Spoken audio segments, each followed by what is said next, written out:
नमस्कार, मैं Manju Sony channel पे आपका अपने बहुत बहुत स्वागत करती हूँ। जय माता दी। वैसे तो हम नवरात्रि में दुर्गा जी की पूजा को बहुत बल देते हैं, लेकिन आपको मालूम होना चाहिए कि नवरात्रि में हनुमान जी का भी विशेष उपासना करके आप अपनी मनोकामनाओं की पूर्ति पा सकते हैं। नवरात्रि में माँ दुर्गा की पूजा के समान ही अष्ट सिद्धि नवनिधि के दाता हनुमान जी का भी पूजन का भी विशेष माना गया है। श्री राम के समान ही हनुमान की देवी के साथ होने की कई कथाएं हैं। यहाँ वे देवी की माँ के रक्षक के तौर पर मौजूद दिखते हैं। नवरात्रि में समय में हनुमान जी की पूजा बहुत ही फलदायी होती है। वैसे तो यह भी माना जाता है कि हनुमान जी सिर्फ जय श्री राम बोल देने से ही प्रसन्न हो जाते हैं, लेकिन हमारे धर्म ग्रंथों में हनुमान जी की पूजा आराधना की कुछ खास विधियाँ बताई गई हैं, जिनके द्वारा उन्हें प्रसन्न करके उनसे मनचाहा वरदान प्राप्त करने के अलावा उनके दर्शनों की भी इच्छा पूरी हो सकती है। हनुमान जी को कलयुग का देवता माना गया है, वहीं इनका नाम संकट मोचन भी है। इसका कारण यह है कि इन्होंने समस्त संकटों का दूर करने वाला माना गया है। इसके अलावा शास्त्रों में हनुमान जी को शिव के रुद्र अवतार भी माना गया है। नवरात्रि में हनुमान चालीसा का पाठ रामबाण की तरह माना जाता है। मान्यता अनुसार हर रोज हनुमान चालीसा का पाठ करने से आप हनुमान जी की विशेष कृपा का पात्र बन सकते हैं। यह भी माना जाता है कि ऐसा करने वाले पर किसी भी प्रकार का जादू टोने का असर नहीं होता है, साथ ही उस पर किसी भी प्रकार की परेशानी नहीं आ सकती है। इसके अलावा हनुमान जी की कृपा पाने के लिए यह भी माना जाता है कि गोस्वामी तुलसीदास की हनुमान चालीसा का उनके भक्त 108 बार पाठ करना चाहिए। वही हनुमान चालीसा का पाठ शुरू करने से पहले राम रक्षा स्तोत्र का पाठ करना आवश्यक माना जाता है। इसके अलावा यदि एक ही बार 108 बार पाठ मुमकिन न हो तो ऐसी स्थिति में आप दूसरी बार भी बैठकर इस पाठ को पूरा कर सकते हैं। हनुमान जी की पूजा की बात करें तो हनुमान जी की प्रतिमा पर सिंदूर और तेल चढ़ाया जाता है। उनकी पूजा के समय ये बात खास ध्यान रखने वाली होती है कि उन्हें फूल भी गेंदा गुलाब आदि ही चढ़ाए जाएं। रामायण और सुंदरकांड का पाठ हनुमान जी को अति प्रिय है। माना जाता है कि इससे प्रसन्न होकर वह तुरंत आशीर्वाद देते हैं। वहीं प्रसाद के तौर पर हनुमान जी को चना, गुड़, केला, अमरूद या लड्डू आदि चढ़ाने का विधान है। हनुमान जी को लाल वस्त्र चढ़ाना शुभ माना जाता है। हनुमान जी की आराधना पूर्व दिशा की ओर मुँह करके करनी चाहिए। हनुमान जी अष्टनिधि सिद्धियों के दाता हैं। हनुमान जी की अष्टसिद्धियों को बात करें तो अष्टसिद्धियाँ उनकी असंभव को भी बना देती हैं संभव। अष्ट सिद्धि नवनिधि के दाता असवर दीन जानकी माता। गोस्वामी तुलसीदास जी द्वारा लिखी हनुमान चालीसा के इस दोहे को आपने न जाने कितनी बार पढ़ा होगा, दोहराया होगा। हमें से अधिकतर लोग यह नहीं जानते कि आखिर ये अष्टसिद्धि किन सिद्धियों की बात कर रहे हैं, कौन सी हैं अष्टसिद्धियाँ जिनके दाता महाबली हनुमान जी बताए गए हैं। क्या वास्तव में इस संसार में ऐसी सिद्धियाँ मौजूद हैं जिनसे असंभव को संभव बनाया जा सकता है? महाबली हनुमान जी न केवल अष्टसिद्धियों को बताते हैं, बल्कि कई बाधाओं पर विजय प्राप्त करने का भी असंभव कार्य को भी बड़े आसानी से पूर्ण करने के लिए भी उनको माना जाता है। क्या है ये 8 प्रकार की सिद्धियाँ? हनुमान जी उपासकों को प्रदान करने वाली 8 सिद्धियाँ हैं: अणिमा, महिमा, गरिमा, लघिमा, प्राप्ति, प्राकाम्य, ईशित्व, वशित्व। अब विस्तार पूर्वक इन सिद्धियों के बारे में हम जानते हैं।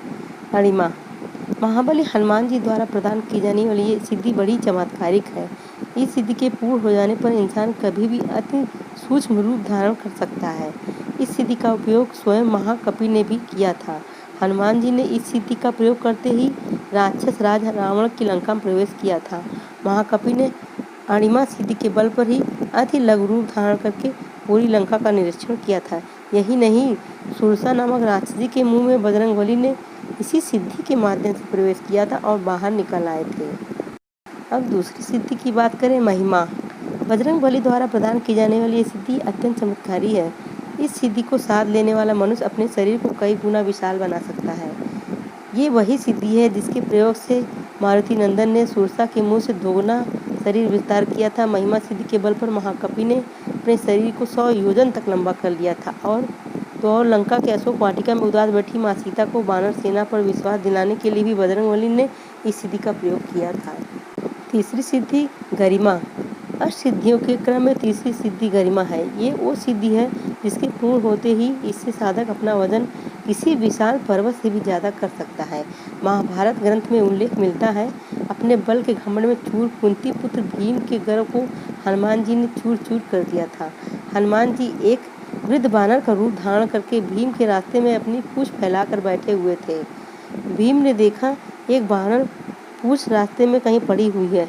तब भीम ने वृद्ध वानर से कहा वे अपनी पूंछ को रास्ते से हटा लें।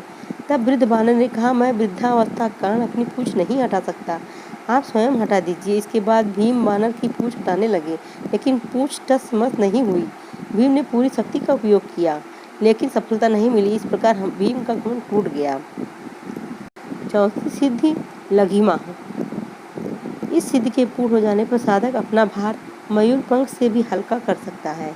अष्ट सिद्धियों के प्रदाता स्वयं हनुमान जी ने भी अशोक वाटिका में किया था, जब वह अशोक के पेड़ की शाखाओं के में पत्तियों के बीच अपने शरीर को बेहद हल्का करते हुए राक्षसियों और रावण की नजर से छिपाए रखा था।